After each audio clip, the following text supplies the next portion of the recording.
ربنا آتنا في الدنيا حسنة وفي الآخرة حسنة وقنا عذاب النار برحمتك يا أرحم الراحمين ربنا آتنا في الدنيا حسنة وفي الآخرة حسنة وقنا عذاب النار برحمتك يا أرحم الراحمين.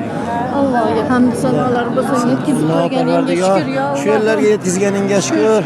Ko'rsatganlaringga shukr. Kabani atroflarida aylantirishga muyassar qilib qo'yganingga shukr.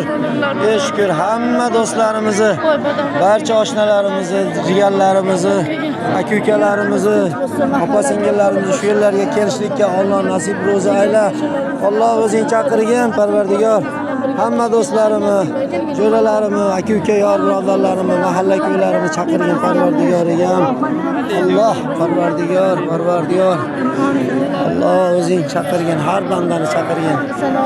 Allohumma salli ala sayyidina Rabbana atina fid dunya hasanatan va fil oxirati hasana. Bismillahi Allahu akbar.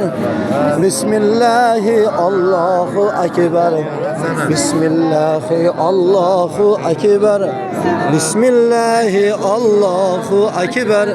Bismillahi Allahu akbar. Bismillahi Allahu akbar. Bismillahi Allahu akbar. Bismillahi Allahu akbar. Bismillahi Allahu akbar. Bismillahi Allahu akbar.